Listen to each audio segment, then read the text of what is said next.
আসসালামু আলাইকুম। শুরু করছে মাই হাজবেন্ড উপন্যাসটি। লেখনীতে সালমা সামি। গল্প পাঠে আমি জাহিদ হাসান। পর্ব ২। অ্যালার্ট! প্রাপ্তবয়স্কদের জন্য অতিরিক্ত রোমান্টিক। পড়তে না চাইলেই স্কিপ করতে পারেন। ব্যথায় চোখ মুখ কুঁচকে পিটপিট করে চোখ মেলে আনিয়া। কিছু বুঝে ওঠার আগেই আবারও নিচ দিয়ে কিছু ঢোকানোর তীব্র আওয়াজ। আহ করে গগন ফাটানো চিৎকার দিয়ে উঠে আনিয়া। ভাঙা ভাঙা কণ্ঠে কোনো রকমে বলে উঠে আনিয়া, আল্লাহর দোহাই লাগে, আমারে ছেড়ে দেন, আমি আর পারছি না।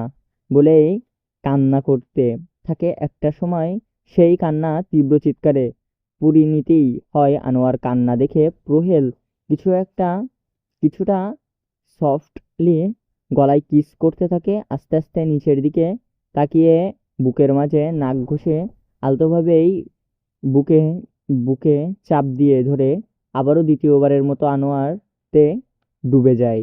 শেষের দিকে ক্লান্ত হয়ে ওইটা আনোয়ার ওর খানে রেখেই স্লো ভয়েসে উঠে প্রহেল, মাই সেক্সি পিওর, আমি তোমাকে নিঃশ্বাসও নিতে দিব না। বিশ্বাস করো, প্রতিটা সময়, প্রতিটা মুহূর্তে আমি তোমাকে আমার লোড দিব। মাই ব্ল্যাক মাইন্ড।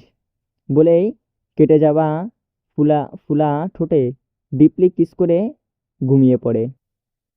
চারিদিকে সূর্যের তীব্র আলোয় কিছু মিষ্টি পাখির কিচিরমিচির শব্দে নড়েচড়ে ওঠে গরুর ফার্ম। থাকা অর্ধনগ্ন হয়ে পড়ে আছে দুইটি দেহ। রুহেল হালকা একটু নড়ে আবারও আনিয়ার বুকে নাক ঘষে মুখ ডুবিয়ে দেয়। কিছু সময় পেরোতেই বুকের উপরে ভারী কিছু অনুভব করতেই ফট করে চোখ খুলে আনিয়া। চিৎকার ইচ্ছা থাকা সত্ত্বেও চিৎকার করতে না পারে না। একে তো কোল থেকে না কোল একেতে কাল থেকে না খাওয়া, তার সাথে এমন অত্যাচার। এই সব ভেবেই আনিয়ার চোখের কোণ থেকে দুফোঁটা পানি গড়িয়ে পড়ে। আনিয়ার চোখ বন্ধ করে মনে মনে বলে ওঠে, আচ্ছা, আমি কি কখনো এই লোক থেকে মুক্তি পাবো, এই নরক থেকে? এটা ভেবেই আনিয়া ফুঁপিয়ে উঠে। কারো ফুঁপানোর শব্দ। রুহেল আনিয়ার গলায় কিস করে মাথায় তুলে বলে ওঠে, good morning my sexy lady. বলেই উঠে পড়ে আগোছা অগোছা অগোছালো হয়ে পড়ে থাকা ড্রেসগুলো এনে প্যান্টটা শুধু পরে আর সাদা শার্টটা আনিয়ারকে পরিয়ে কোলে নিয়ে হাঁটা দেয় গাড়ির গাড়ির দিকে। বেশ কিছুক্ষণ পরে একটা বড় রাজপ্রাসাদের মতো বাড়িতে এসে কালো মার্সিডিস থামে। লাল আর কালো মিশ্রণের একটা বাড়ি, বড় বাড়ি, চারদিকে জংলি পশু পাহারা দিচ্ছে। আর বোঝার উপায় নেই এটা কোন জায়গায়। বড় বড় গাছ ছাড়া কিছুই দেখা যায় না। বাড়িটির নাম প্লেট বড় বড় করে লেখা, ব্ল্যাক ডোম। বাড়ির প্রহেলে আনিয়াকে কোলে নিয়ে বাড়ির ভেতর দিয়ে হাঁটা দেয়। ভেতরে ঢুকে যেন আনোয়ার গায়ের লোম শিউরে শিরশির করে উঠে ভয়ে। এমন ভয়ঙ্কর বাড়ি সে অনেক হরর মুভি কিংবা ছবিতে নিজের চোখে দেখবে, এটা কখনো ভাবেনি। প্রহেল প্রহেল আনিয়াকে নিয়ে একটা রুমে এসে থামে। আশপাশে কালো ছাড়া কিছু নেই। আনিয়া ভয়ে ভয়ে বলে ওঠে, আমি এখানে থাকবো না, আমি আমার বাড়ি যাব, আমাকে নিয়ে চলেন। আনিয়ার কথায় প্রহেল তার গোলাপি ঠোঁট নেড়ে বলে, মাই সেক্সি লেডি, তুমি আমার শির শির দ্বারাই আসছো, যাবার জন্য নয়। বলেই ঠোঁটে ঠোঁট মিলিয়ে দেয়। আস্তে আস্তে আনোয়ার বুকের কাছে বাদামি দুটো বাদাম দুটো এক এক করে খুলে আনোয়ার বুকের কাছে বুদাম বুতামগুলো বুতাম দুটো একটানে খুলে ফেলে। এবার আনিয়া বোঝা যায় তার সাথে কি হতে যাচ্ছে। প্রোয়েল ঠোঁট ছেড়ে গলায় কিস করতে করতে বুকে এসে এক হাত চাপে দিয়ে ধরে। আহ! ব্যথা! তুর শব্দ করে ওঠে আনিয়া। একটা চিমটি আরেকটা মুখ একটা টিপছে, আরেকটা মুখ দিয়ে চুল চুষতে লাগলো বুক। ছেড়ে নিজের প্যান্টটা খুলে ফেলে একবারে আন্ড্রেস হয়ে যায় আনেয়ার দিকে একবার তাকিয়ে আবারও নিজের কাজ করতে লাগলো। রোহেল নিজের আনেয়ার 2 পা ফাঁক করে নিজের ওইটা ঘষে একটু একটু করে ঢুকাতে থাকে। এক এক সপ্তাহ গড়ি এক সপ্তাহ গড়ি বেড়ে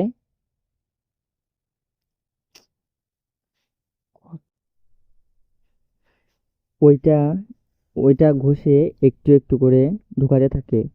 একসময় তার গতি বেড়ে যায় আনেয়া। উহ, আহ, মরে গেলাম, আহ। আস্তে ব্যথায় এক লাগারে কথাগুলো বলে আনেয়া। রুহেলকে বাধা দেবার শক্তি অবশিষ্ট নেই। তার শরীর দীর্ঘ সময় এই সব করার ফলে একটা সময় ক্লান্ত হয়ে জ্ঞান হারিয়ে ফেলে। রুহেল এবার ওইটা বের করে আনেয়ার ওই জায়গায় মুখ রেখে জিহ্বা দিয়ে চাটতে লাগছে। এবার মুখটা তুলে আবার নিজের ওইটা ঢুকিয়ে দেয়। শেষের দিকে জোরে জোরে 3টা ধাক্কা দিয়ে ওইটা ওখানে রেখেই বলে ওঠে, I am sorry my sexy lady. আমি ইচ্ছে করে তোমাকে ব্যথা দিতে চাইনি। তো কি করব? তুমি বলো, তোমাকে দেখলে আমার হুঁশ থাকে না। বলেই একটা ডিপলি কিস করে আনিয়াকে নিজের ওয়াশরুমে চলে যায়। ফ্রেশ হয়ে আনিয়াকে একটা সাদা টাওয়াল পেঁচিয়ে নিয়ে এসে বেডে শুয়ে দেয়। কিছুক্ষণ কিছু কিছুক্ষণ পরে কিছু খাবার নিয়ে এসে আনিয়াকে বুকে নিয়ে আস্তে করে ডেকে ওঠে, মাই সেক্সি পিওর, উঠো যান, কিছু খেয়ে নাও, আমি একটু বাইরে যাব। আনিয়া দুর্বল চোখে জোরে টেনে টেনে খুলে রুহেল কিছুটা খাবার আনোয়ার মুখের কাছে ধরে ইচ্ছে না থাকা সত্ত্বেও খেতে হয়। এক প্লেটে 2 জন খেয়ে নেয়। খাবার শেষে সোহেল আনোয়ারকে ব্ল্যাঙ্কেট টেনে রুম থেকে বেরিয়ে যায়।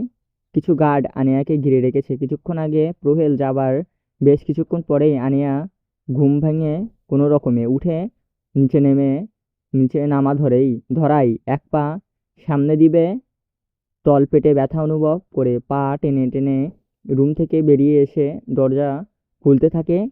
কিন্তু বের হবার আগেই কিছু জংলি পশুর চারপাশ ঘিরে ধরে। তখনই সোহেল বেরিয়ে এসে বলে ওঠে, কি মাই কি মাই লেডি, এক রাতেই বেশি দিয়ে ফেলছি নাকি কম দিয়ে ফেলছি? পালাতে চাও আমার থেকে ওকে আমার থেকে ওকে? তোমার ইচ্ছে না হয় হোক, কি বলে? কি মাই লেডি, এক রাতেই বেশি দিয়ে ফেলছি নাকি কম দিয়ে ফেলছি? পালাতে চাও আমার থেকে ওকে? তোমার ইচ্ছে না হয় হোক, কি বলো?